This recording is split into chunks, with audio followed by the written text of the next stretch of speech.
ছোট্ট ওয়াশরুমে কি ভয় দেখাতে চাস আমাকে? সাহস থাকলে বাইরে দেখা করিস। এই বলে চলে আসলাম। রিশফা বলল, স্যার তাকে দেখেছেন? আমি হকচকিয়ে উঠলাম। মানে কাকে দেখব? রিশফা কিছু না বলে তার আঁকা সেই প্রাণীটার দিকে তাকালো। কেমন যেন অদ্ভুত লাগছে তার আচরণ। সেই দিনের মতো পড়ানো শেষ করে বের হলাম বাসা থেকে।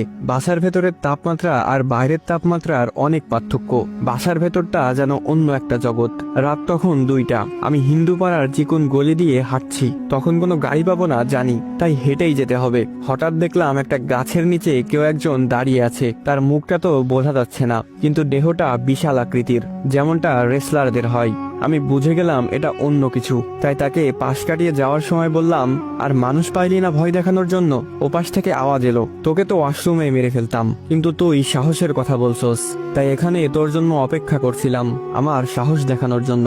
আমি একটু হেসে বললাম, ভুল জায়গায় সাহস দেখাতে গিয়ে বিপদে পড়িস না ভাই। তোর মতো অনেক শয়তানকে সাইজ করেছি, এখন বিরক্ত না করে আমাকে আমার মতো যেতে দে। এবার সে গাছের নিচ থেকে ধীরে ধীরে বেরিয়ে এলো। তার মুখটা আমার কাছে উন্মুক্ত হলো। কোথায় যেন দেখেছি তাকে। হ্যাঁ, মনে পড়েছে।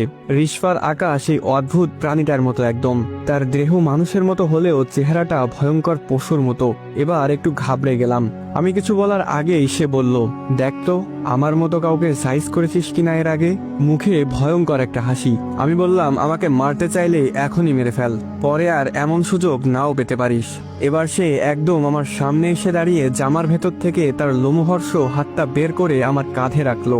আমার মনে হলো যেন একটা বড় পাহাড় আমার কাঁধে এসে পড়লো। সে বলল, তোর সাহস দেখে আমি অবাক হয়েছি। তুই প্রথম যাকে আমি ভয় দেখাতে ব্যর্থ, আর এই জন্যই তুই এখনো বেঁচে আছিস।